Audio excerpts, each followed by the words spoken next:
Welcome back to the new episode of the Grand Prairie PD podcast. I'm your host, Nate, here with Whitney. And today we're sitting down with Officer Dylan. And Hi. Your first name is Dylan, correct? Yes. Okay. You gave me a look when I said that, and I was like, I messed up your first name. But you ever see like kids' baseball rosters, and it's like, I don't know, Tyler, but they spell it with like two Y's, an L, and an A, and you're like, dude, come on. Like, yeah, phonetically, sure. Well, like Bruno. Bruno's first name is spelled completely different than mine. It's How's it like spelled? Dyllon or something like that. Oh, yeah, that is kind of. Yeah, it's a little different. Oh, I'll have to give a shit about that. Yeah, of course. Creative, unique. Yeah, I guess. I didn't mean in an offensive way. I meant it in a very You offended me, dude. affectionate I'm just gonna sort say of, I'm offended. like your dad, like your parents might have had a boat growing up, kind of thing. Yeah, my dad has a few boats. Does he really? Oh, dude. Are you rich? No, Oh, no, is your family rich? no. They like to spend money. Oh. Yeah. Yeah, I like to spend money too. I don't have boats. Dude, my whole thing with my parents, man, is like, you guys are spending money on stuff that depreciates. They spend money on toys, not like investments. But you know what else depreciates? Life. True. You gotta have fun. And that is something that I struggle with extremely. Like I struggle with balance, like paying for things that I enjoy as opposed to like paying for things that are good investments. You know, like I like to have a return on what I'm spending my money on. Even when I go to vacation, I'm trying to experience something that's like valuable. Yeah, I'm that Yeah. way. I don't want to go on vacation and sit at the hotel and do nothing. Yeah. I can't sit at the pool while everybody's drinking, you know, and just have a good time. I don't mind. I'm usually good for a day of that. Yeah. But there needs to be some kind of like, you wake up, you go do something. I don't really, and I'm pretty Experience, open to whatever it is, as long Yeah. as it's like, especially if it's something I've never done before. Yeah. Go do that, and then if we can go hang out and do whatever. But yeah, I'm the same way. See, and I don't drink at all, so I'm good for about an hour or two of Right. that. Like Yeah, just sit hour or around. two in the pool, I'm like, okay, Yeah. I'm getting shriveled up. Like Yeah. we need to go Something. move. We gotta go. Yeah. Yeah. You know. Is that a religious thing, or you just don't get bored? No. I just honestly, it started as like I was kind of rebellious as a kid. Like all my friends would do something, and I wanted to do the opposite. That's Like the nicest way of being rebellious I've ever heard. it's just weird, man. Like all my friends were like started drinking or like, you know, smoking or doing whatever, and I was always like, no, I'm just not going to do that. Right. I guess because it like drew attention to me, and they would always try to like pressure me into doing things, and I felt like, I don't know, I just felt different whenever I was like, no, I'm not going to do that. Because I know you're in athletics and whatnot too, so I guess that kind of, once you start getting in athletics, you're like, well, I don't drink, I don't smoke, I take care of myself. Are you like a health nut, or is it Not just- really. I mean, I was at one point, but I mean, I don't know if you want to like start like chronological order and like start from like the beginning of my life on. That's table. Oh, sorry. Told you, dude. I'm animated. No, man. and if we had the headphones, you would be able to see it, or hear it. But whenever you like literally doing this, it sounds like Boom. a boom. Yeah. Okay. No touchy. no, And it's- my gun I do it too. rubbing up against the chair is probably not helping either. But yeah, no, this is how we do it. We just sit down and talk, and then just Okay. go whatever. If you're gonna sit back, push that towards you. Dude, I'm like, It's weird. That's why I saw you in uniform. I was like, man. Probably not the most yeah, comfortable thing. that's rough. It's all right. Well, now I'm like self-conscious about all the rubbing of rubbers and all that Oh stuff. no, you're good there. Together. It's just it's literally just a table because it's connected to the mic stands. Okay. Yeah, it's now if your gun's hitting the table, yeah, that'll suck. But Yeah, so I play video games, and my friends will complain about that too, because like the keyboard is like, oh yeah, you know, and they can hear that. So I got like a mic stand like this. It helps a lot because my microphone used to sit on the desk, and it was literally like like microphone for streaming or Gunshots. microphone for just talking to people. both. Oh, I don't stream anymore, but it was like a very just let me try this, you know. Oh sure. Yeah. Because you never know. You see some of the guys, like my boys, they watch guys on YouTube that stream in game, and they look terrible, and they're not funny, and they're Right. yeah. And I'm like, Yeah. I would try that. And Yeah. just see, like Yeah. maybe somebody sees it on TikTok. It's like, hey, you're a millionaire now. Right. Yeah, Yeah. exactly. Yeah, I mean it's super saturated, but like my original plan or why I did it was so that I could record like all my friends' interactions and stuff, like when we played sure. a game Oh, together, yeah. and I could go back and make clips of it and just have that. Like it's blackmail. No, just because it's funny. And then like we have a Discord server together, and we can all just like I can send the clips in the Discord and be like, look at it, remember this? Sure. Like when these two guys were arguing about something stupid, or That's what I was gonna say. That a lot of the game lobbies I've been a part of, that's blackmail material. I mean, it's It's I'm such a sure. difference. Blackmail, reminiscing. You could, know. yeah. I mean, you could definitely use it as blackmail, but I mean, it's just kind of like that's vindictive, and you're not gonna. What'd you play? Oh, dude. No, I want to make you look like a nerd. No, You're gonna okay, make we yourself need to look go like a back. You said you didn't want to. There were some things I didn't want to talk about. Oh. Let's not talk about. I played like nerdy video games, dude. Oh. Like World of Warcraft and stuff like that. Oh, that's not that bad. That's Oh. it's mainstream. I guess. I had a buddy who's real big into comics, and that sounds childish. I never looked at him, never read him. He told me to go buy this book called Watchmen. Went to the store to buy it. I love the movie. Yeah. Went to the store to buy the book, and it's got like rows of tables in this comic store where guys that are, I mean, straight out of a South Park episode of like nerdy gamers are playing these dice games on these tables, like dressed up and stuff. Dungeons I was and like, Dragons, whoa. dude. Yeah. Yeah. It's like I'm not a person that feels uncomfortable when I walk into a place. yeah. I felt uncomfortable. Yep. Yep. The smell coming out of there was probably pretty strong too. You know, I didn't notice it. No? I think I was just overwhelmed by the sights.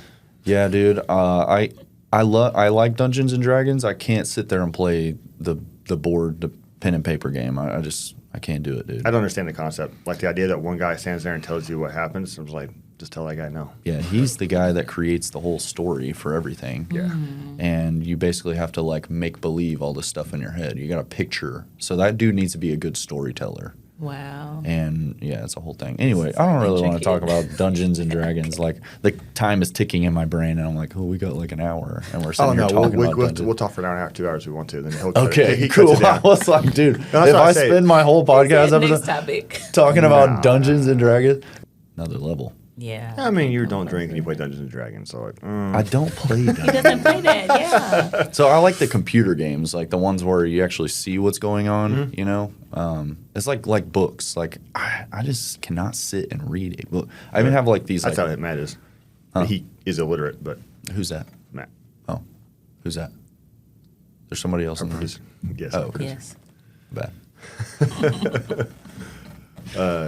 Yeah, a lot of people are like that. I was talking to him about it one day, and he's like, he asked me what book I was reading, and I told him, he's like, yeah, I don't like that. Doesn't work like that. They're just words to me. I was like, Yeah. Some people are like that though. It's hard, I man. love books. It's an adventure. Same. You know, and I love to see my pages. Oh, so Yeah. I just But then you talk to some people, and they're like, when they read, like, and when I read, I can see Can it, see like, it, right, 100%. yeah, And you talk yeah. to some people, like, no, it's just, and like, Just I would words, also yeah. hate reading if it was. I can see it, but I read a paragraph and then I start thinking about something else, and it's definitely got to be like ADHD or something. Yeah, see, that's but called being it's just unmedicated. yeah, literally. Yeah, and that is how I medicate myself. Oh. Is That is a is solution. the only drug that I have a problem with is the caffeine. And it's probably the one that'll come get you. Yeah, Yeah. I do put a limit on it. I That's a try to only drink 1, sometimes 2 a day. Okay. There's varying levels of them though. 'Cause, like, this is like 200, I think. Yes, that's 200. And Yeah. I know my energy drinks. Like I know how many milligrams are in each one, Yes. and I try to keep I'm like, all right, dude, I've already had 300 for today. Let me chill a little bit. Yeah. I had 600 last week, and then I had heartburn like crazy that night. I was like, oh, I'm getting old. Oh, dude, acid reflux is a beast, man. Oh no. Yeah, it sucks. Anyway, normally KD keeps us focused. Yeah. So, besides all the nerdy stuff, Mm. tell us about yourself as far as how your early life, how you got started, when you decided to do this. Yeah. Yeah.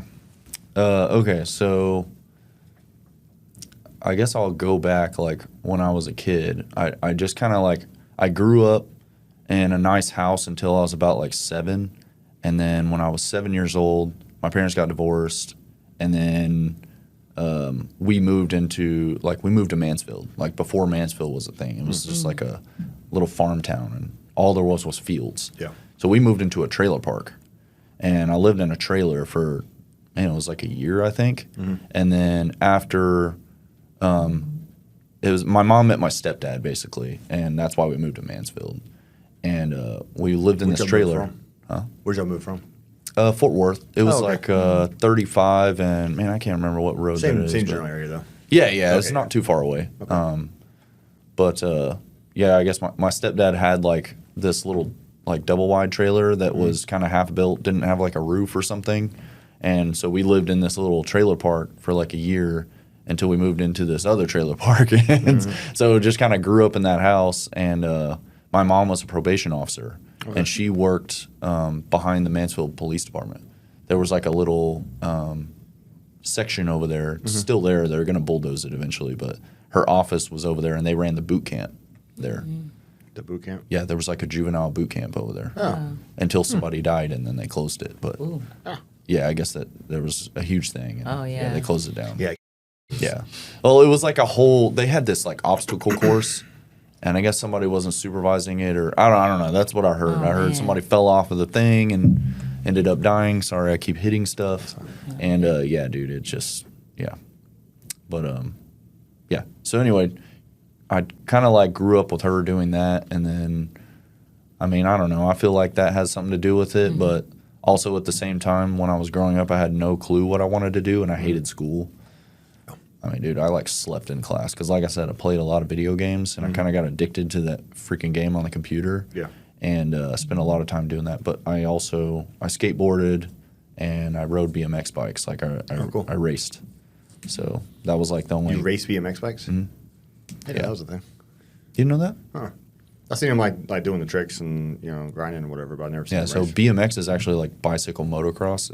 It's literally motocross just on bicycles. So the track layout is similar to a motocross track. And That'd be fun. Yeah. So you're up on the gate, and they say riders ready, watch the light, boom, and then it's just all 8 of you, up to 8 people on this one gate is like racing That'd be around fun. a track. Yeah, it's fun. Yeah. A lot of elevation changes and whatnot, like on the motocross. Yeah. Really? Yeah. That'd be tiring too.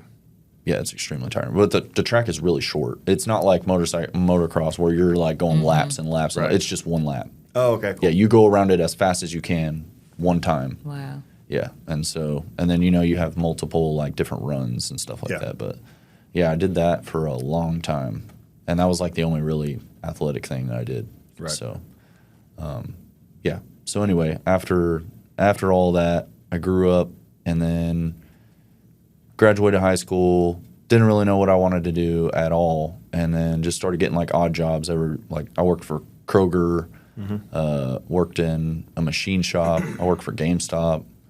I always want to work for GameStop. Dude, best job That seems ever. perfect for you, right? It was great, Engineering. but man, there's like no money in that, man. There's like even the managers Did they don't pay make you anything. with the trade-in money?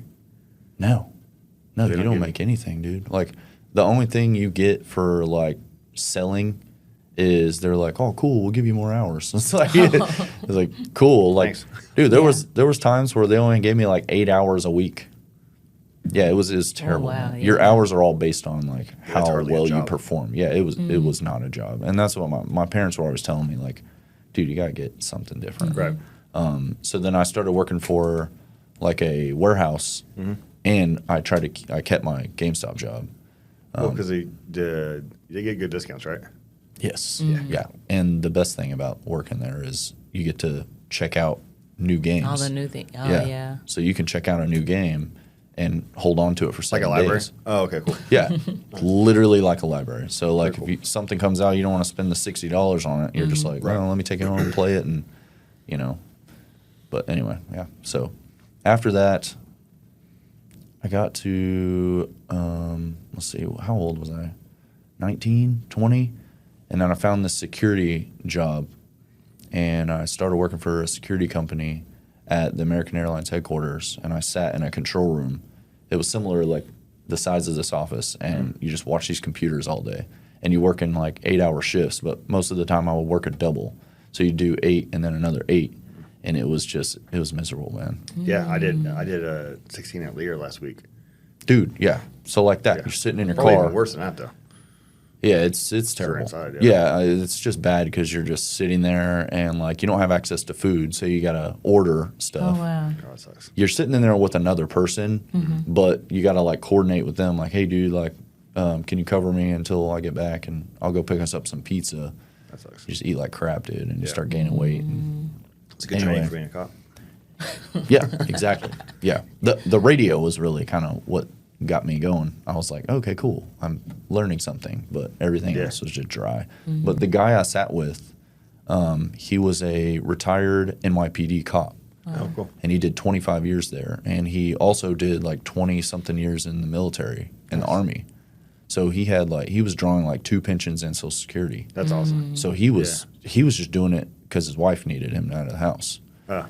So really, he was one of my first mentors, and he was the one that was pushing me. He was like, "Hey, kid, you're a little bit better than this.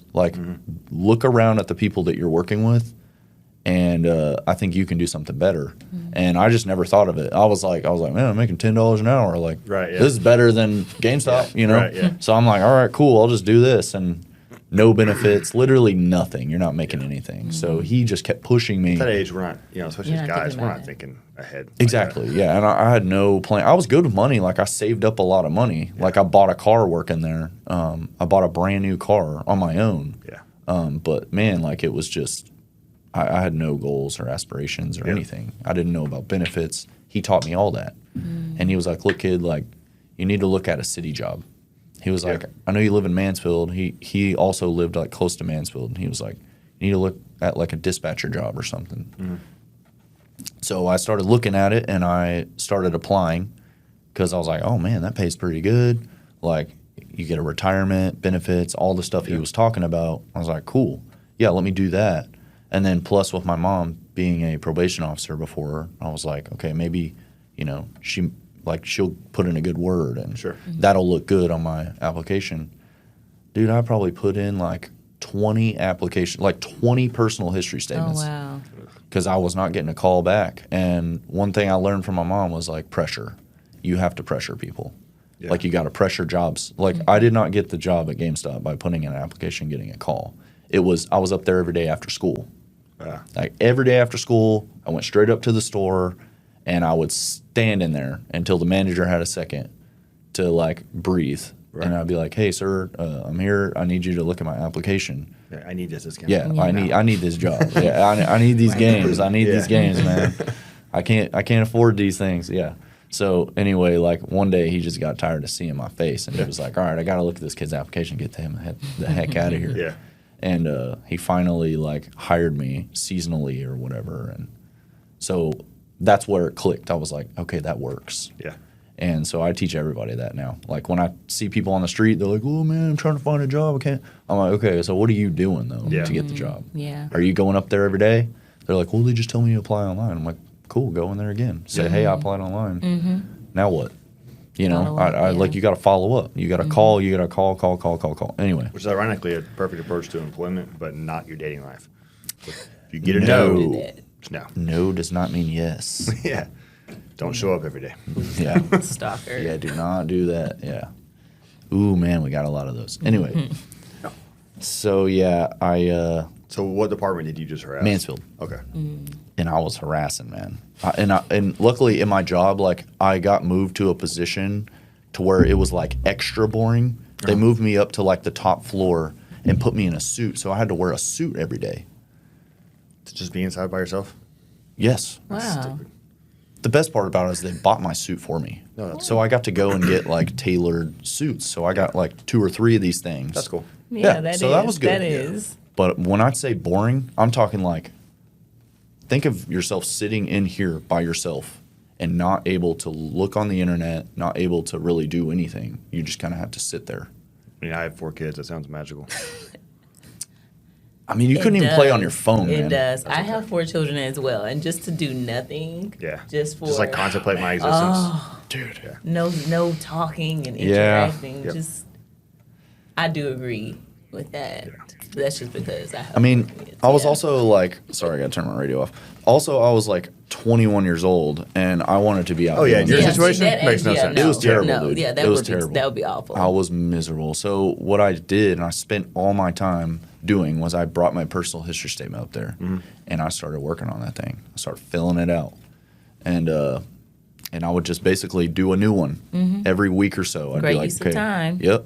So I'd create a new one, and then Wait, after you're work, submitting new ones to the same department? yes. I picked one department. Wow. Yeah, dude. And just over and over? Like I had no idea what I was doing. I didn't know Wow. about like applying for different departments. I thought that this Dude, was if I department. was the recruiter and I'd be like, we need a mental health unit to talk to this guy. Yeah, no kidding. Nobody wants to be a cop that bad. Dude, it was wild, man. Like every day I would go to Mansfield after work. I already had the suit on. Yeah. So I was like, hey, use that to my advantage. You know? Yeah. So I go over there and I go up to the front desk and it had to be the same lady. Like, and she would just look at me and be like, she's like, hold on, let me call somebody. Hey, this guy's here The again. special guy's Like, back. and I'm just like sitting there like, man, I need this job, lady. Like, at least give me a chance. Like, Yeah. just give me an interview, something. And man, I would turn in a new packet. She was like, we already have your packet from. Right. I'm like, yeah, I'm trying to put more in there. You know, it's Yeah. like a raffle ticket. You know, Yeah. the more I put in there, maybe they'll finally run across mine at some Yeah. point. And man, and I was getting good at it too. I started typing it. Yeah. Like I was getting good. They finally called me, and when they did the interview, they look at the application and they're like, I saw the date on the application. I was like, dang, I turned in like 3 or 4 after that one. I was like, wow, that one's kind of old. But anyway, they finally hired me, and then Mansfield did. yes, Oh, okay, cool. yes, As a dispatcher. okay, Yeah, so I put in for dispatch because I was like, oh, that's related to what I do. Sure. I might have a chance at that. It's entry level. It's fine. how was that? It wasn't bad. I actually liked it. I enjoyed it. The training was hard, you know, but man, I was actually pretty good at it because like video games that's and like what I was gonna say, yeah. micromanaging things Yeah. like on the computer, I'm good at that. Like I'm fast at typing. I'm good at like multitasking and like, oh, this person needs to go here, like coordinate on a map. If I can see it, I can do it. Right. So it wasn't terrible, but I did that for a couple years. Let me back up a little bit. When I was in security, I started watching UFC, right? And this is where the martial arts stuff kind of started.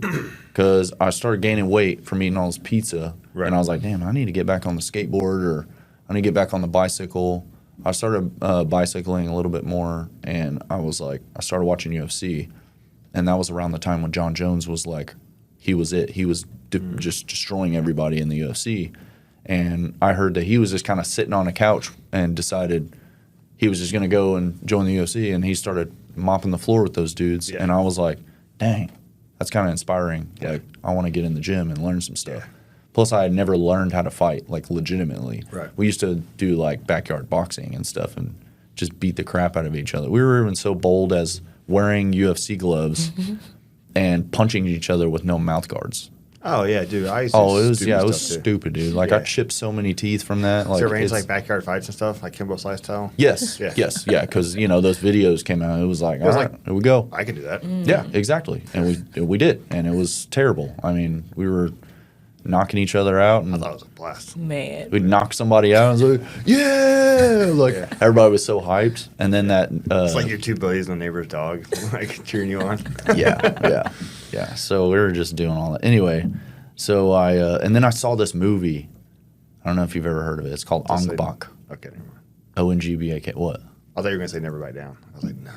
I liked that movie. I really did. I did too. But it's one of those kind of getting to watch you, rewatch it. You're like, Yeah.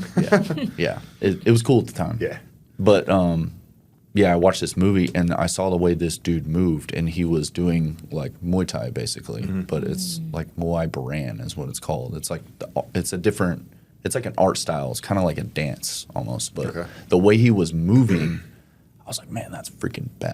It's like the way he moves, he throws elbows and knees, and he's jumping and throwing these kicks, and it just looked really cool. And the camera was still on him. It wasn't a lot of flashy, like cutting back and forth. Like I love Jason Statham movies and stuff, Yeah. but man, like every time he throws something, like the camera's real jerky. Yeah. Because they're doing, Like him, editing and stunt double him. punching stuff again. Yes. yeah. So I'm like, all right, I saw this movie, and dude, the way he moved, I was like, I want to learn that. That's what I want to learn. And so I started looking up like what it was. Muay Thai is what I found out. I started looking up gyms in the area. There was only one gym that was like, oh, we have Muay Thai here. And it was called The Gym, and that's where I train at still, is where Silva's is at. Oh, okay, gotcha. Yeah. So, Oh yeah, because that's the double sided gym, right? yes. Yeah, because I took my boys there for like a little tour for the jiu-jitsu side. Yes. And I walked in and it's very much like you walk into the left, it's It's very much in an your face. MMA gym. Like Yes. It's, and like, I saw it, and the guys, like, you can tell from looking at the guys, I was like, this is not what I'm getting Yeah, my this boys is into. aggressive, man. Yeah, then I look over and it's a jiu-jitsu. I'm like, okay, we can do that. Yeah, yeah, I was like, yeah. y'all stay here. Yeah, Yeah. yeah. You got to Don't go follow over me there. into here and see, like, Yeah. Yeah, you walk in and it's just real in your face. There's a boxing ring. You see dudes with their shirts off, like shredded, like grown men, just like beating the crap out of each other. And you're like, yeah, no, I don't, not what I'm trying to sign up Not for. that one. But it was very much like that. But it was in a giant warehouse, and it was just like bare bones. I'm talking like the weightlifting machines was just like a piece of metal holding up a bar. Yeah. And it was like old school, like, and you saw the mats, and it just looked dirty. And there's a bunch of dirty old men in there, and it was like, man, I don't know if I'm into this. Yeah. But I showed up for the Muay Thai class to look at it, and I see these dudes in the ring, like sparring and beating the crap out of each other, and they're doing all the moves that I remember seeing on the movie. Yeah. And I'm like, this is it. This is exactly what I'm looking for. And so I go to the coach, and I'm like, hey, sir, I'd like to take your Muay Thai class, and he just had nothing to say to me, man. He was just stone cold. It was just he didn't get paid. He only wanted people that were going to fight. Gotcha. He didn't want to waste his time with people that were just coming in Train. there 9 to 5ers. You know, Right. like that's what I call them, is 9 to 5ers. It's like, you know, we all have jobs, and we're just doing this as a hobby or doing it as for exercise. Right. He wants people that are going to fight, and so I'm like, sir, I want to do the Muay Thai class. He's like, yeah, show up next time on time. I'm like, oh, okay. So I was like, and he was like, and you better show up for every class. If you don't show up for every class, don't even come back. I was like, yes, sir. And And he was charging you?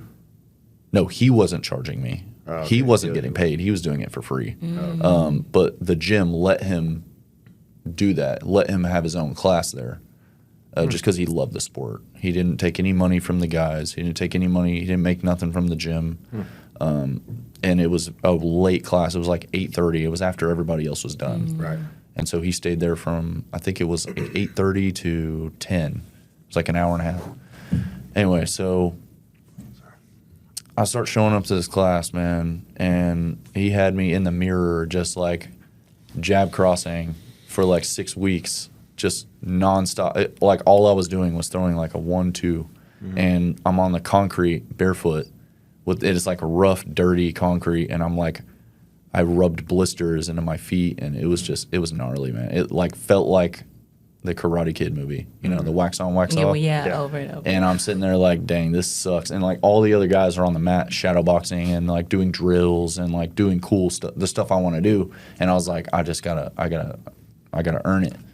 And finally, he started giving me a little bit of attention. He would come over and correct some things. He had this little yellow plastic bat, and if you dropped a hand or if you stepped off line or something like that, he would smack the crap out of you. And I thought it'd be cool to get a tattoo. Well, I got a tattoo, and I was like, well, I can't miss class because he won't let me come back. So I showed up with this fresh tattoo, like saran wrapped on my calf, and he took full advantage of that. He was like, I'd step wrong, and he slapped the tattoo. I was like, oh my God, dude, it was brutal. But yeah, it was That's kind of on you for deciding to do Muay Thai. It is. And going, what part of my body am I going to tattoo?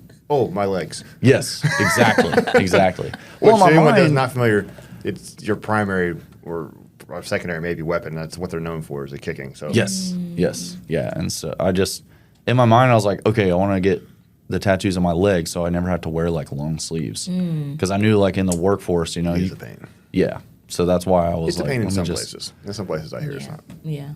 Yeah. Well, then, there's sometimes where you can wear shorts. And I was like, well, dang it. If I would have only known. Anyway, so. Yeah, cops are like preachers or like a mechanic. You just don't wear shorts.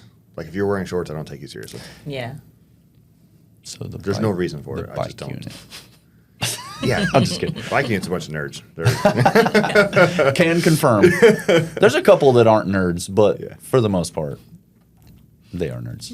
That's But I'm also a nerd. But yes, no, the so obviously you're not. You never fought John Jones. no, So no, you no, went no, up. no. You went up. Which nothing against you. You No, don't have yeah. an 89-inch reach. So No, he has yeah. some, he has some things going for him. Yeah, exactly. Plus, he also had a very strong wrestling background. He was Right. wrestling at a dude, young age. Yeah, that guy's a complete Yeah, freak. and I didn't know anything. I literally knew nothing about wrestling. I wasn't athletic at all. Yeah. You know, I jumped into this gym as like a string bean. Freaking, I had no athleticism. That's not a bad Yeah. way to. No, it's And not. you look at a lot of those Muay Thai fighters.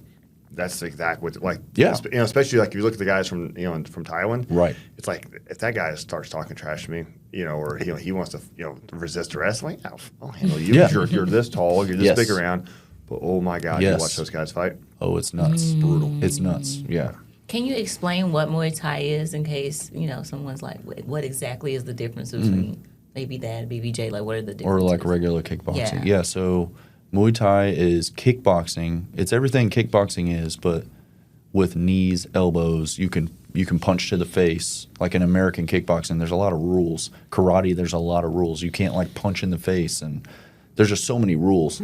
Muay Thai is like anything goes besides, like elbowing the spine or kicking the spine or something like grappling. You can't grapple. There's some fine details like rules, or you can't kick people, stuff like that.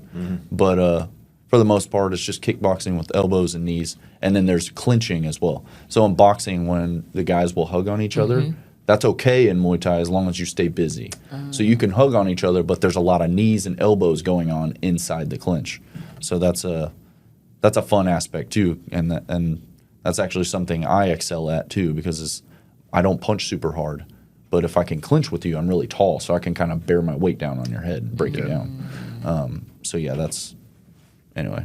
Muay Thai is awesome. Yeah, it's real. I mean, because like boxing, you have an idea what boxing is. You watch it, like, okay, yeah, those are two guys hitting each other. That's what I expected to see. Yeah. Muay Thai is what you're gonna like. You'd say, hey, it's kickboxing. Okay, I'm gonna see some guys kick each other. Yeah. That's true. Yeah. But the level of brutality that they do it with, Yes. and it's as simple as silly as it sounds, a simple kick. I mean, the level of violence they use, and they've absolutely perfected every little bit of motion that they're using. It's Yeah. They use their full momentum. It's not like little impressive. snappy kicks with your feet. It's Yeah. like the full momentum, the shin bone going straight across your neck, or it's pretty brutal. So what way did that wind up? Could you still do that? I do it every once in a while. Like I teach a class here and there, or I'll go and I'll train once or twice. But really, jiu-jitsu has taken over just because it's so much better for my job, Right. and like there's so much more for me to learn. Because at this point, like I pretty much know like almost every Muay Thai technique, like traditional technique, and I can throw pretty much all of that stuff. Would you consider yourself a Muay Thai master? No. Okay. No. I feel like a Muay Thai master would be somebody who has like 200 fights. Somebody like I was just trying to get you to say something really outlandish and have somebody call you out on the internet.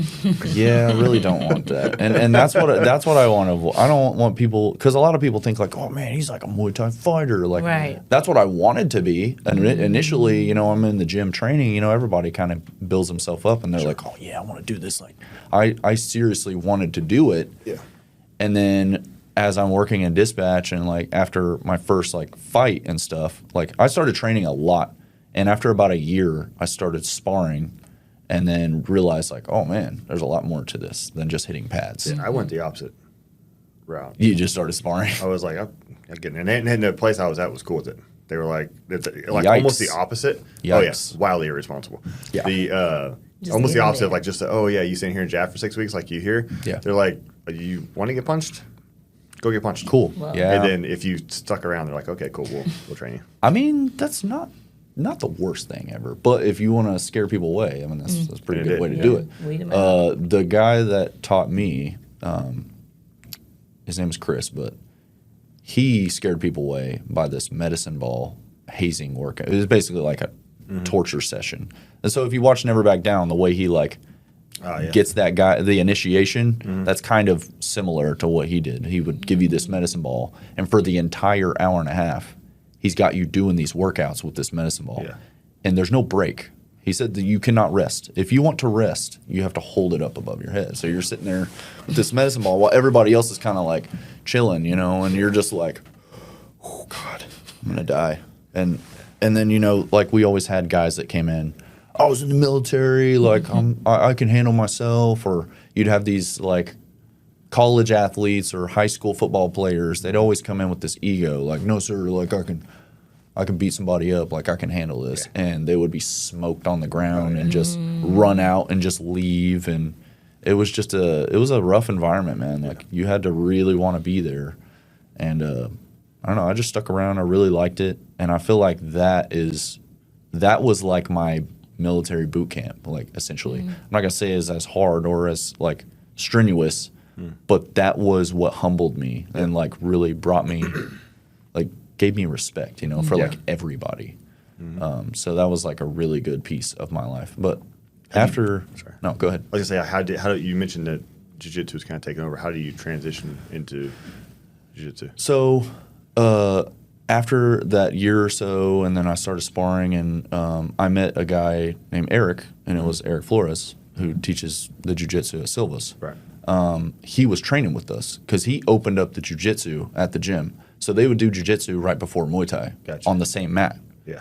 So we shared that mat space, and he would stay after jiu-jitsu and train Muay Thai because he had been training Muay Thai like way before. Oh, really? And so he just kind of jumped in. Yeah. And so I kind of met him through training that. Man, he beat the crap out of me, dude. I bet. Like when I first met him, like he was all business, man. It was like he beat the crap out of me. And we were just like, one day I heard him talking about going to Thailand. And I was like, dude, that sounds awesome. Like, I want to go to Thailand. And I told him, I was like, hey, like, I want to go to Thailand. He was like, who the F is this guy, you know? Yeah. And I'm like, man, I would really like to do that. That's That would be a weird way to awesome. start a conversation. Yeah, it was. I And I was like, I don't know him. I was just like, man, I would really love to go. That would be cool. And he was like, I mean, all right, dude, like, let's go. And he didn't think I was going to do it. I was like, yeah, I'm all in. So bought the plane ticket, everything, like, ended up. Was there a purpose or just going? I wanted to train. I wanted to fight. I thought So you wanted to go to Thailand to train in Muay Thai? Yeah. Which is where it originates. Yeah. Yeah. Because I wanted to start fighting. Like, I wanted to start fighting at the gym because they would host the fights. You know those, like, extreme knockout fights that they do at Texas Live? So those started at the gym. Oh, okay. At the literal gym that I was training at. They would set up the ring and have all the fans come in there and watch the fights. And so I wanted to start doing that. So I was like, cool, I need this. I need this experience. And so we go, and that's where me and Eric got really close, you know. But I ended up getting a flight there for 3 weeks. So I was kind of there the first 3 days by myself. And then at the end of it, I was like 3 more days by myself at the end. Dude, by the end of it, I was beat to crap. I wanted to go home. But I learned a lot, like, while I was there about just everything, culture. Like, it really opened up my mind, like, to the world, you know? Yeah. Just that is an experience that I think everyone needs. Now, Go to a different country, Yeah. like, is good. Oh, sorry. Was it like you were going in on a preset plan, like you knew where you were going to, or a specific seminar or something, or you just like Yes. showed up and found some guys kicking each other? No. So Eric had been going to Master Toddy's in Bangkok. Okay. And that's the place he went to, and he knew the guy. Okay, so, cool. I mean, he kind of gave us a hookup. That's good. Yeah, and you kind of know the ins and outs, and you know where to go. He kind of knew the area, so I was like, okay, cool, I'll do that. And when I say it was cheap, that was ridiculously cheap. Yeah. I budgeted like $2,500 after the plane. The plane ticket was expensive, but this was back in like 2015, I think, maybe, or 2013. I can't remember. I think it was 2015. The plane ticket was like $900, and then I budgeted like $2,500 for the whole trip for 3 weeks of being there. Wow. Dude, after the second week, I had only spent like $700. Wow. And that's training. I bought pads. I bought shorts. I bought food every day. I mean, and we were spending money. Like we would invite all the trainers out and pay for their food too. Damn. And I mean, I'm taking little moped rides. I mean, dude, I thought I was spending money, but because I kept going to the ATM and I was pulling out money, and you know that. And when the Thai bot comes out of that ATM, it looks like you're a millionaire. Right. I mean, it's like coming out in thousands. That's awesome. And you're just walking around with like dollars, Man. and you're just like, oh man, I'm That's what it is. I'm loaded. Yeah. So I actually met this little we were going to the same massage place because they had like really good green tea. And stop looking, dude. When I hear Stop the looking word- away, dude. When I It's hear not like massage that. place. If you go, you have to get massages. They're so cheap and so good that it's just you just can't not go. Especially if you're doing something like Muay Thai. Like, Yeah. dude, I can show you pictures of bruises that I had that were brutal, man. Yeah, like I my bet. whole leg was just black and like just swollen. Yeah. And man, it was rough. Did you get tattoos while you're there? Because I know No. you have a lot of tattoos. No, I didn't ever get the little chisel. Yeah. Yeah. That's Yeah, what I want. dude. Oh, Yeah. that looks so painful. Well, you're talking to Pahulu Yeah. about that, and that's why I was like, I'm gonna do that one day. Yeah, I didn't do it because I was like, man, I'm not like a Muay Thai like champion or like, you know, I didn't. Does that relate to Muay Thai? Well, there's a thought it was lot just of a there's a lot of traditional- I think it is. It's just there's a lot of like Thai fighters that get them, Oh, sure. and I like don't want to portray myself as like, Sure. you know, like a master Muay Thai fighter or But you know. said earlier you were. No, I never said. I never said So that. respectful. I wanted to, Yeah. because we train in the morning for like 2 hours, and then in the evening for 2 hours. Right. And I mean, dude, these workouts it was insane. And these little Thai guys were just beating the crap out of us, man. Right. So, I mean, we got really skinny and we got really in shape. Yeah. A very And, short period of time, I'm sure. Yes. And then when we came back, like when you come back and you spar with the guys at the gym, they have nothing for you, man. Yeah. Like it's like you're just piecing everybody up. Yeah. I mean, it was amazing. Like the amount of skill that I got just from that 3 weeks time was insane. You couldn't put a price on it. And I barely spent any money too. And Australians, like that's their favorite vacation spot. Really? Yeah, because it's like a really short flight for them. And, you know, a Happy Meal for them is $20. They come over to Thailand, they're spending 10 cents for a full plate of food. Yeah. Golly. That's how much it costs. Like literally, we would go to little Mom's. I don't know what she called it. We called it Mom's because it was right on the corner, and she had a little restaurant set up. You'd order a plate of pad thai, and you know pad thai over here is like a small little portion. Nah, dude, she'd load this thing Yeah. up, That's man, and it was fantastic. She had the special sauce. Like you had, let me get a plate of fried beef. Like you could order as much stuff and not feel like you're about to spend a bunch of money. Right. And dude, you'd walk away like you could. The price of the food was like 50 cents. Like, and you just bought like 4 or 5 plates of food. That's crazy. Yeah. Yeah. And so you leave her like, you know, a couple extra little hundreds, which An I don't amazing know tip. what that. Yeah. And she's like, oh my God, thank you. And you're just like, that was nothing. Dude. Yeah. Like that is literally nothing. And you see these people's faces light up when you give them like just a little bit extra money, and it just makes you feel really good, Yeah. man. And they're just so nice to you. Like Yeah. everybody in Thailand is so nice. Yeah. They see you walk off the plane, man. It's like, oh my God, I love you. Thank you for bringing your money here. I was gonna say, yeah, you're rich there. So Yes. So Yeah, you appreciative. feel like a king. Yeah. I was walking around the mall, and it's kind of like not a super touristy area. So I was like one of the only white guys walking around. So we're walking through the mall in the grocery store, and like the employees are staring at me, and I'm like, why is everybody looking at me? And then this one girl walks up. She's like, "Can I get a photo?" And she's all nervous, and I'm like, "Me?" And she gives the phone to my friend. I'm a Muay Thai master. You want an autograph? Because Eric's Hispanic, so Yeah. he kind of looks the same, more, yeah. and so everybody was like giving him the phone. It was just so That's funny, funny. dude. It was so funny. We're actually on a taxi ride one time, and it was me, Eric, and our buddy Manny, and they're both in the back seat. I'm sitting in the passenger seat, and there's a checkpoint. Like the cops stop us, and dude, like. We pull over, and the cop starts talking to me through the window, you know, kind of like a traffic stop. And we're sitting there talking. He's like, you boxing? I'm like, yeah, boxing. He's like, oh yeah, me Lumpini champion, like 100 fight. And I'm like, holy crap! But that's common over there. Like really? every taxi cab driver we had was like, oh, Lumpini champion, 96 or you know whatever year. Yeah. And they'd say like, oh, 200 fight, and you're like. 200 fights, dude? That's not good for you. Yeah. Yeah, that's insane. But they retire at early age. These kids start when they're like 4 or 5 years old, Right. and they fight all the way up until they're 16, and then they're like, okay, I'm done. And then they're fighting every weekend, sometimes Well, 'cause twice. I mean, my understanding is it's one of the only ways to get out of poverty there. Yeah, I mean, it's basically their sport, their most popular sport. But dude, like it was just funny because I'm sitting here talking to this guy. We're having a great time. I'm like, oh man, this guy's awesome.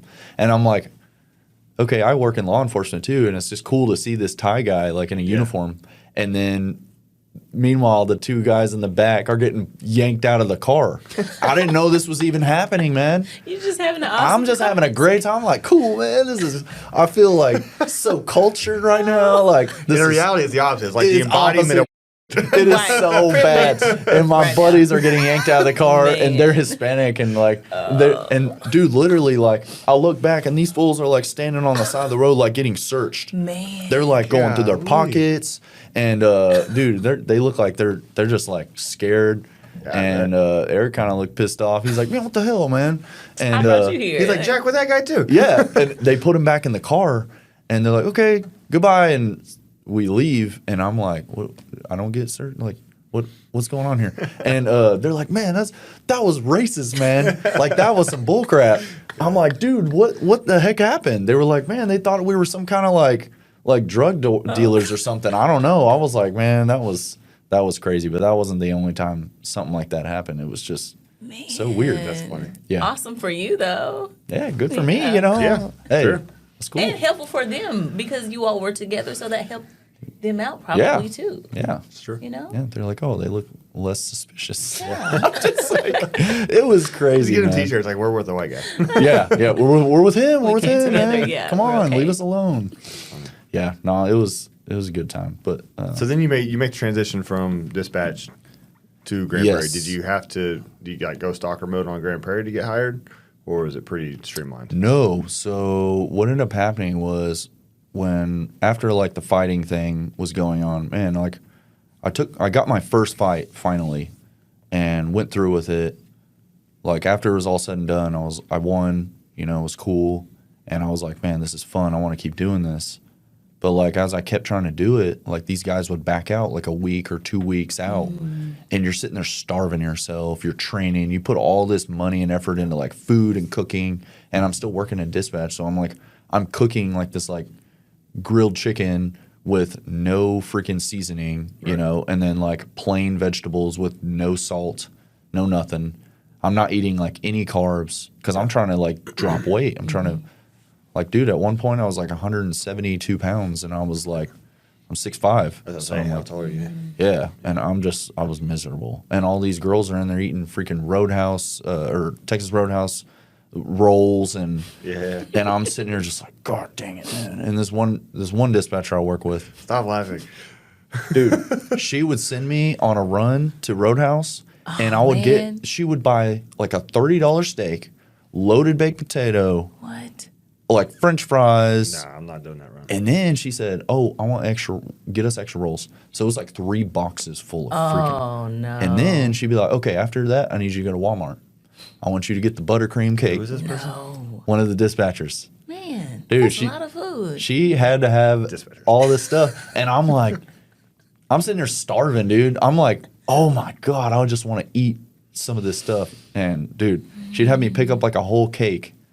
And I was like, all right, I'm bringing all this stuff back to the station and just killing me with temptation, man.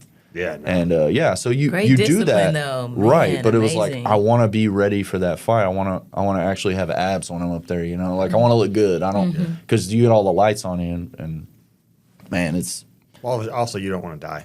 true. Yeah, I don't want to lose. Right. So anyway, you get to where it's like 1-2 weeks out. You're like doing this fight camp, or you know you're in there grinding every day, and then you know you got injuries and all this stuff happening. And then the dude backs out because he has a family emergency or, you know, whatever lame excuse they would come up with as to why they can't show up to the fight. And so then the promoter's scrambling to find somebody else for you. And so you're just in limbo. You're like, well, am I fighting? Can I eat? Can I not eat? What, like, Well, or am I gonna accept this fight with this fill-in person that I haven't trained for? and I was all game. I was like, yes. Even Eric was like, dude, don't just take a fight. No. But you know, when you're in that mode and you're like Just so around. hungry, Yeah. you're just like, I just want something. Yeah. Just please, like, I want all this work to be like for something. And I remember the time when I was like, okay, I'm done. I can't do this again. I'm not doing this again to myself. There was a guy that I was supposed to fight. He canceled, and then he was like, "Oh, I'm just going to do an MMA fight instead." And I was like, "Is he serious?" And so I told Eric, I was like, "Dude, just put me in the MMA. Like, I'll do the MMA fight." Yeah. He was like, "No, you don't do something you haven't trained for." I'm like, "I don't care at this point. I just want to get in there." Experience? Not really, because I didn't start training jiu-jitsu until 2015. Yeah.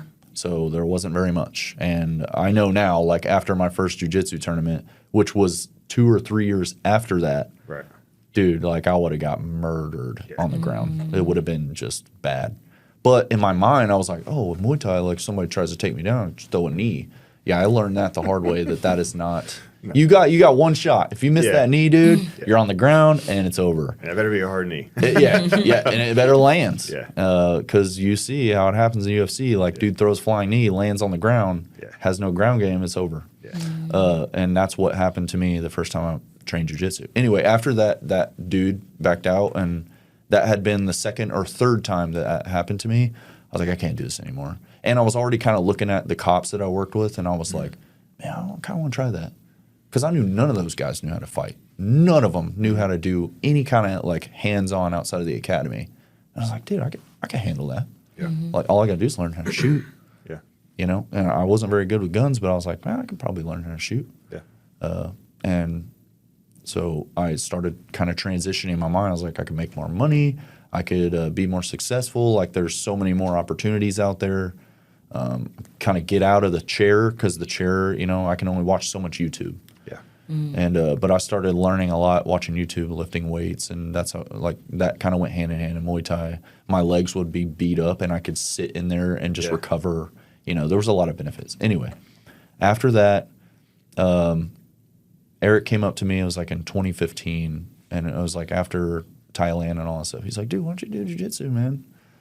I was like, man, I don't really want to do, I don't want to pay for it. I don't want to pay for it. I don't feel like I need it, you know, and like I already have Muay Thai, you know, like if somebody tries to take me down and just throw a knee, I was one of those guys. Yeah. And there was a stigma in the gym. It was like kind of like a us versus them thing. It's like jiu-jitsu versus the Muay Thai guys. Like, oh man, the jiu-jitsu guys like stay over on the mat too long, or, you know, like we always gave each other crap. It's like police versus firefighters type of thing. And we're like, man, the Muay Thai guys are trash. They don't know how to do this, and that. And it's like, yeah, well, the jiu-jitsu guys are, you know, a bunch of babies, and y'all lay on the ground. And we were just, So anyway, he finally talked me into it. I showed up to my first class. There's a kid named Marco Soto, who he's like a black belt, and he's like a professional MMA fighter now. But as a kid, I think he was 12, 13 years old. He was a wrestler in high school. His parents are black belts. He has 2 other brothers, an older brother and then a younger brother, and they wrestle. They do jiu-jitsu. So this kid's good. And I get paired up with him to roll. And I mean, dude, this is like my first class, man. First, second class, I don't know. When he took me down, that's where it clicked. I was like, holy crap, I need this. And I was already thinking about the cop stuff too. Yeah. So like I thought, oh, cool, I'll just throw a knee. You can't knee people in jiu-jitsu. But the way he shot in on me and picked me up, just everything clicked in that moment. I was like, I can't not do this, because he took me down so easily. I mean, it was a joke, man. Like just scoops up both my legs, picks me up on his shoulder, and this is a little kid I'm talking about. And I'm a freaking grown man. I'm like 180 pounds at that time. And he just sets me down on the ground, and then he just climbs up my back, chokes me out. I mean, it probably took him 10 seconds. Yeah. And I was like, cool. Let's try that again, because now I'm like, okay. This time I'm going to punch you in the face. Yeah, well, I wasn't like upset. I was just like shocked. I was like, dude, I just got freaking humbled, man. Like, that was insane. I wasn't mad. I was just mad that I didn't start sooner. Yeah. And so, like, we just kept going, and dude, it was like sub. And I was like, I need to learn this. And so I started training. I told Eric, I was like, all right, dude, you win. Let's go. Let's start training. And I started training that, and I was also doing the Muay Thai at the same time. And then I started training MMA, and it got to the point where, like, before I would go into work on night shift and dispatch, I had to be there at 11. I would go lift weights at, like, 2 or 3. I would go over to the gym, do, like, an MMA class. Then I would teach a kids Muay Thai class. Then I would do jiu-jitsu after that, and then I would do Muay Thai after that. So I was in that gym for 5-6 hours sometimes and just grind every single day. That was my life. And, dude, eventually you just get, like, beat down, man. You're just, like, walking, like, I don't know. It was a lot. And eventually I was like, okay, I just need to train jiu-jitsu. So I kind of just started doing jiu-jitsu and Muay Thai and started trying to become a cop. Was that process easier than becoming a dispatcher? No. It was harder. Way harder. Like because more, I wanted more to stalking? stay. Huh? Like more stalking? No. It was more of the test, the written test. Oh, yeah. I'm not very smart. Like, I have a high school diploma, but I'm not, like, super good with numbers. And they had math on their test. And they still have math on their test. The obstacle course was easy. Yeah. Like, you know, they have an obstacle course. And it was like, well, I think they do row now. But the first part of the test was the obstacle course. Cool. Blow that out of the water. Easy. Yeah. And then the written test, man, that written test was brutal. It just had this math portion that was 20 minutes. You had 20 minutes to answer 20 arithmetic questions, 20 paragraphs that you have to pick out the problem and then solve the problem on paper. There's no calculator. And for me, I'm like, dude, like I start writing numbers down and I'm like, oh, these are the right numbers I'm supposed to pull from this paragraph. Okay, hold on, let me make sure. And then I'm like sitting there trying to solve the problem. I'm like, oh, that's not right. So I had to relearn like times tables. Like you're trying to get faster and faster and faster. So I failed the test like 4 times. Golly. Yeah. And you know how the tests come out. It's like you got to wait a few months and then here's another test. After like the second time, they like grilled me. They pulled me in the office like, dude, why you keep trying to do this? Right. Like, what are you doing? Like you're obviously... And I'm like, I go find a job without yeah, they're basically like, dude, like you're not going to do it. You're not cut out. And I was like, cool. Thank you. I needed that. So that just like motivated me because when someone tells me like, hey, I don't think you can do it. I'm like, bet I got you. I'm going to do it. So I tested again and I came in like hot. I was like, all right, I'm going to freaking show them what's up. Cause I was sitting in dispatch learning my times tables, learning my math. Oh, yeah. I was watching tutorials on YouTube, and I was like, I'm going to get this test. And I passed it, and then I went into the OR board. And I failed the OR board. Oh, my God, man. It was because my personal history statement, I screwed up, and I didn't change, like, the date on one of my employment history or something, and they caught it. They were like, hey, this, do you still work here, or what's up with this date? And I was like, what's it say? He was like, oh, it says it's kind of like, it basically looks like you still work there. And I'm like, oh, no, I don't work there anymore. I only work here. He's like, yeah, man, this isn't accurate. It's not going to be good. And I was like, cool. He was like, yeah, we're done. And I was like, damn, that sucked, man. Yeah. It like, because you know when you fail one of those tests, and that happens a lot in this job. Like a lot of people show up to the test, and when they get told no, they never try to become a cop. They're like, well, it's not for me. I can't do it. And I was just like, man, that day I was like, dang, maybe I can't do this. But this was the only department I was applying for. It was one of the only departments that has math on the test. So I know, dude. And I'm like, I probably could have got picked up a lot sooner if I went somewhere else. But I was like, die hard, Mansfield is the place. Yeah. And so I tested again, failed the math test again by like one question. Yeah. And so then I tested again, finally passed that, and then my OR board was, I made sure that paperwork was clean. Yeah. And passed it. They sent me to the academy, went through FTO, did not make it through FTO. Dude, let me tell you, when this job has been like just pushing me away from it is just like, it's nonstop. Well, at least I had to. Yeah. Yes. Jesus. Yes, Yeah. dude. And I was like, At a certain point, it's like, screw you guys. I'll go somewhere else. yeah. And like, there is no fear for me to do the job. I have zero fear when it comes into like getting into the fight. There's video evidence of that. Nobody just goes into a cage and locks the door behind them and is just like scared, you know? That's past fear. Fear would have been if I backed out of a fight or backed out of a competition before it happened. That to me is fear. Like, but to put on all this stuff and go out on the street and like put your hands on somebody, I'm like, that's not fear. My fear is losing my job, losing my stability. Oh, for sure. Yeah. And so with the fighting thing, that's a risky career to get into. And especially at my age, I was like, dude, some of these kids are wrestling like Marco. Marco wrestled and picked me up and slammed me on the ground at 13, 14 years old. Yeah. I'm so far behind this kid. I'm like 25, 26 years old at that time. I'm like, dude, there's no way I could compete with that kid. If I went into MMA, he would destroy me. So it was like, dude, I'm too old to even take that risk. I'm not willing to take that risk. And I trained with a bunch of pro fighters that weren't making any money. These dudes have 20 professional fights. They're not making any money. They're scraping by. Their jobs suck because they're not focusing on their main job while they're focusing on fighting, breaking themselves, getting injuries to where they can't pay. They have no insurance. Yeah. You know, I'm like, no, dude, that's not a life for me. Like, so no chance. You don't make FTO in Mansfield. How do you run up here? Okay, so they put me back in dispatch.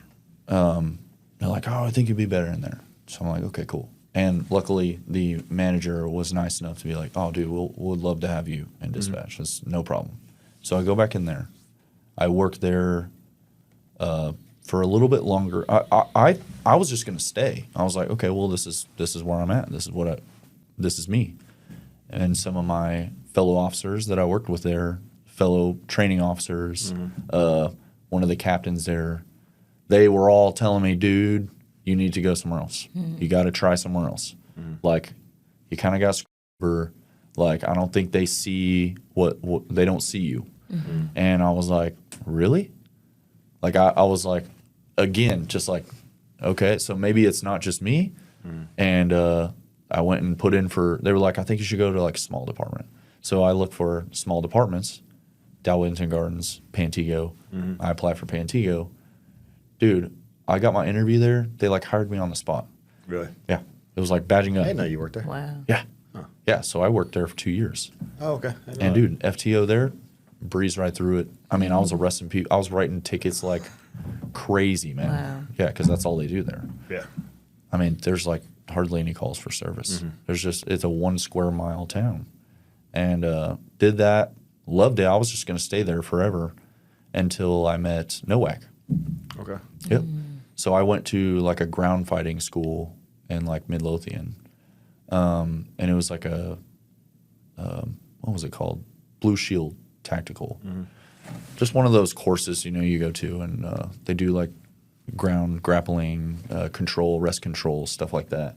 And I met Nowak, and like we were kind of rolling around and stuff. He's like, dude, you need to come check out Grand Prairie. He's like, we need people like you in Grand Prairie. I was like, yeah, I don't know, dude. After my run, probably not, dude. I'm good where I'm at. Like, everybody likes me there. Like, we're having a good time. I'm arresting people. Like, everything is smooth. I'm comfortable. He was like, nah, dude, just come and check it out.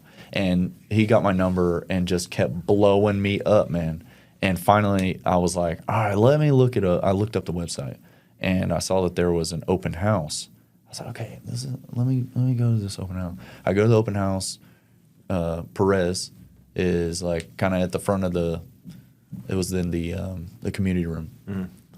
And he gives us a tour, and I was sold, dude. As soon as I saw the locker room, I was like, okay, this is it. Wow. I was like, I can come to work and like shower and have my own space in my locker, like for my uniforms, and like I just felt like, I was like, dang, that's awesome. That's all I need. And then they have a gym. I was like, they have a gym here.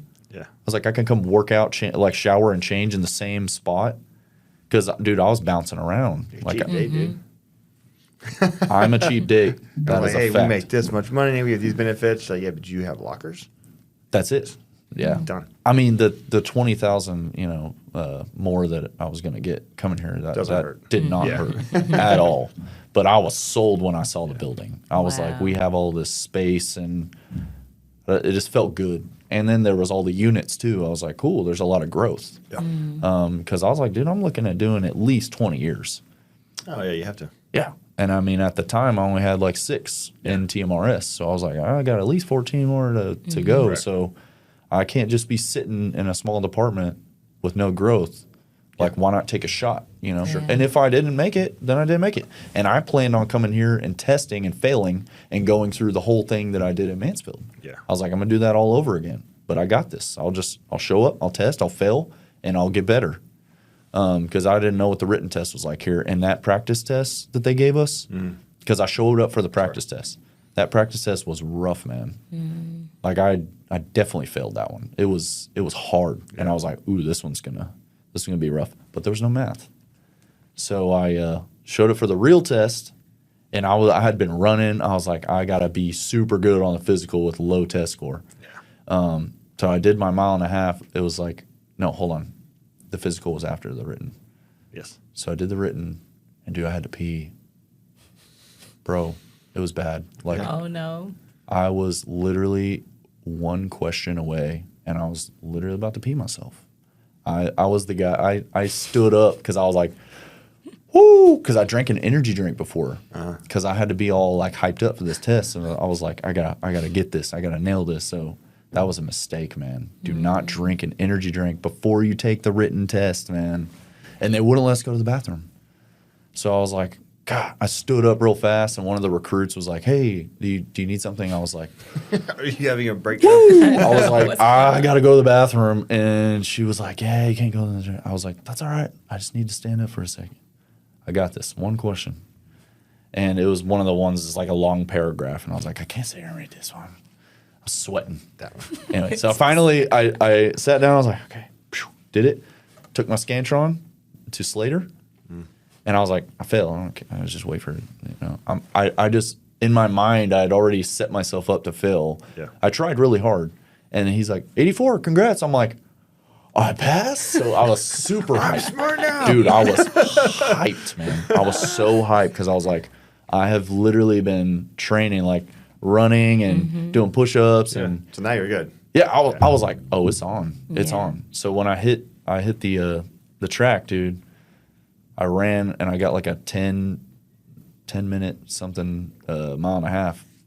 And that was after all the stuff. And I mean, I felt good about that. I'm not a runner. Yeah. So I was like, heck yeah, I beat the run. And man, I did the whole like, there's guys that are still like trying to make it, and I ran back and like got behind them, and I was like, let's go, dude. You gotta make it, man. And I hate you guys. I know, dude. I hate y'all so much. I know. Like, and if I'm like, struggling, shut up. yeah, Let me struggle. yeah, that's my bad, dude. I know. And try to It's be very nice. motivated. I'm a It's very nice. like, I just hate it. Just don't do it. I just want to help everyone. I don't want positive reinforcement. You don't ever want- for you. Like negative reinforcement. Yeah, It's fine. dude. Like, hey, you're a piece. You can't do this. All right, cool. Yeah. Like, hey, you can do it. got Now, this. shut up. Let's Leave go. me Yeah, alone. Let's don't go. talk to me. No, Yeah. Okay. Go away. Yeah. Well, then run faster. Yeah. Like that was my part. thing. Yeah. And I like to try to build everybody up, and that's one of my biggest things, man. And like it's occurring to me more and more every day. Is like my biggest fault is like spreading myself too thin. Yeah. And helping everyone else before helping myself. Like I don't go on vacations. I don't do anything. I'm trying to just build up my generational wealth Yeah. before taking care of me. Yeah. And like, because I mean, I don't have inheritances. I don't have like a family with 100 acres that's just going to be like, oh, here you go. Like, it's going to be like, Would your parents keep buying boats? exactly. And I keep trying to tell them like, hey, you don't need 5 trucks. I want some of the They're money. like, well, we need this truck for this trailer and this car for the babies and I this like and that. And I'm like, dude, Yeah. this is insane. I mean, my sister is like 22 years old, 23 right now, and she has 2 babies. And I'm like, dude, she's going to end up in the house. Yeah. I'm going to have to sell off all these cars that we're still making payments on. Yeah. I mean, I'm probably not going to get anything from them. So it's That's how my like, parents are. But they're very open about it. Like, yeah, no, we're going to work ourselves. We're going to spend what we got. And you work yourself and you spend what you got. yeah, nah, dude, All right. I got to do Mine, something you different. yours. Yep. And I'm doing something different. So I'm trying to have some generational wealth here. Yeah. And so that's what got me into real estate a little bit. But where were we, dude, before? I don't know. But Sidetrack. we're going to have to focus. You passed. We got to focus how much time we got. Oh, we're way past. Really? Oh, yeah. It's going to be edited. You know. I know. I just can't. together. Yep. You're encouraging. You're motivating on the Yes. track, running. That's what. Yes. Anyway. Being annoying. I was being annoying. Yeah. So I passed. But dude, like, so you know Sergeant Lawless. He hates that. He hates it when people cheerlead. Yeah. I didn't know that. And then like my first Is he the day. academy coordinator? Yes. Was he? Dude.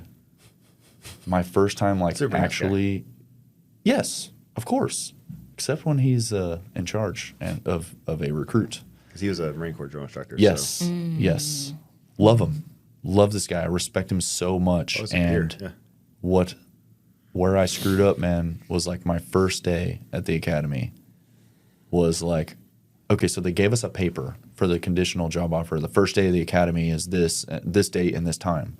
I was like dying by this paper. I was like staring at it every day. I was like, okay, you're going to be on time. You're going to be early. We're good. Okay, what time was it? And like, I'm like, was it 7 or 7:30? And so I'll go back and I'll look at this paper. It's 7. It's 7. Got to be there at 7. You just don't do numbers, dude. No, dude.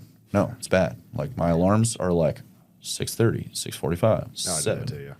Now I always wake up on the first one, but I just don't trust it. I don't trust it. Sometimes your volume's down, you know. Yeah.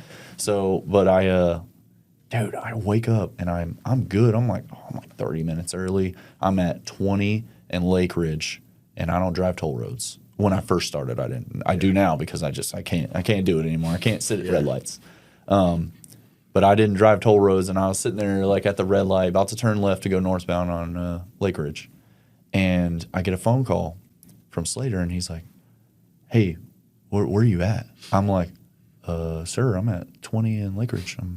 I'll be there, in probably 3 or 4 minutes." And he's like, "Yeah, you were supposed to be here like 15 minutes ago." I'm like, "I'm sorry. The paper says this." He's like, "No, Officer Lawless sent y'all an email." I'm like, "Did y'all send the email to my work email? Because they closed that." Yeah. I didn't get that email. Oh, jeez. But Officer Lawless, you're good then. Officer Lawless at the time, sorry. He told me, he's like, "Hey, when you came up and picked up your uniforms, I told you this time." Mm-hmm. And I'm like, "Oh my God, I screwed up." So I get there, and I walk in. I've got an energy drink. I've got my lunchbox, dude. I'm walking in like this is going to be cop class. Because cop class, you bring your coffee, you dress casually, you wear your little BDUs. And I mean, sure, I was in a khaki uniform, but I had no idea I was going, because I already been through an academy. I've been through a full police academy, basic, paramilitary style, getting yelled at, checking uniforms, all that stuff.